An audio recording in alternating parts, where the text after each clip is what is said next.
So we were talking also about the US and the UK, and just now moving into the EU a bit. And we mentioned Hungary a couple of times. Just to ask, how do you see the influence of, say, the US and the UK? First, do you think the UK is becoming an authoritarian state? And yeah, if you could tell me that first.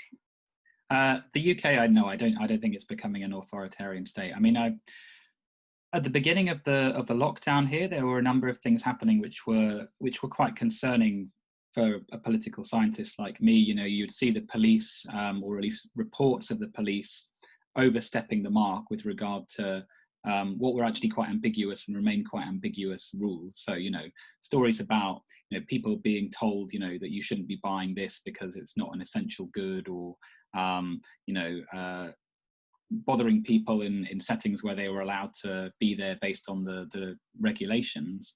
But I think one of the things that was positive about that, in terms of thinking about the political system we have in the UK, is that these were quite rapidly challenged, and police chiefs then had to come back and clarify some of these rules, and leading to sort of some pullback as well, and a big decline in those sorts of issues arising. So again, going back to that discussion about accountability, there's a sense that even in democracies, you will get the authorities overstepping the mark, and that's a problem. But what is a mark of a more democratic society is where that can be challenged and actually addressed to some extent. I mean, I think what the area of our system in the UK, which I do think requires a lot more reflection and criticism, is the sort of racialized manner in which justice is seen. I mean, we had a report this week about a Labour MP, a black Labour MP, who was stopped by police, and she had argued that this was a sort of racialized issue, that she had been stopped because the colour of her skin.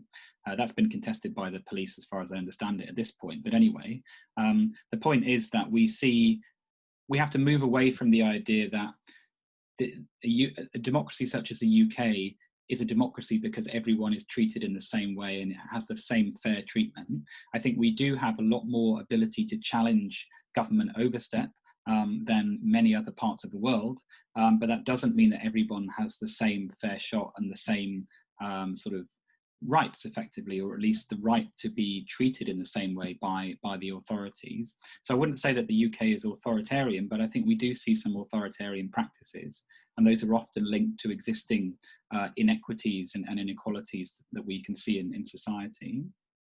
Okay, so the last question that I have is just about how all of this comes down to the EU, and countries like Hungary are in question. They're being talked about more frequently now. And where do you think the influence came in for a country from the EU to take a more authoritarian turn? Do you think it's something that came from maybe US politics? Was it more recent? And also, if an authoritarian regime does come up within the EU, do you think the European Union actually has the authority to kind of keep a check on that? Yeah, I think that's a really good question, because one of the things that, I mean, I should say first of all that I'm not an EU or Europe specialist. So this is more based on my own reflection as someone who's interested in politics and studies politics. But yeah, I haven't actually seen or read a huge amount of sort of lobbying by European politicians against. I mean, I have in some respects. So, you know, there's been an ongoing crackdown on universities in Hungary over the last few years, and there has been criticism by EU officials and other European officials on that. But equally, you know, there doesn't seem to have been a mechanism for sort of saying, you know, there being some sort of sanction or kind of, not necessarily suspension from the EU, but some sort of clear message that the direction of politics in this country is not in line with the EU's aspirations for democracy and good governance and things like that. So that concerns me a little bit. I mean, I think one of the things about the EU to remember is that the countries of the European Union have very different histories.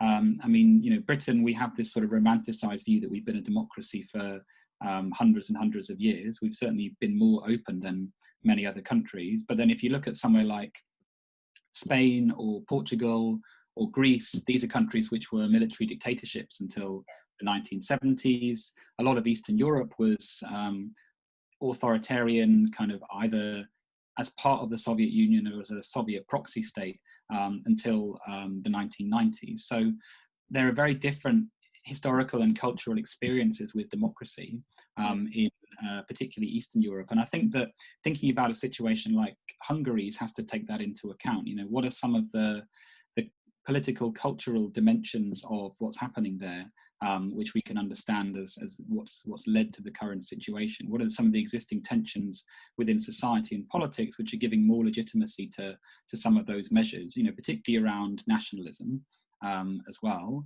I think it's probably giving too much credit to the US or the Trump folks to think that there's a clear relationship between those two.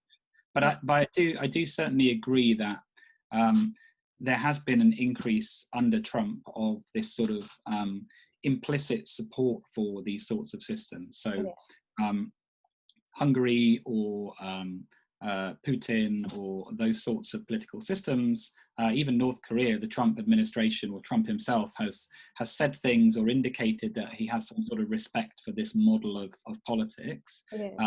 And that cannot help but add legitimacy to those systems domestically, even if it's not the provenance of them. Okay, wow, yeah. Thank you very much, Dr. Jonathan. That was fantastic. And I look forward to any possibility of catching up with you again when things keep changing over time. But thank you so much for your time. No problem. There were some great questions. Really enjoyed talking about it. All right. Thank you very much.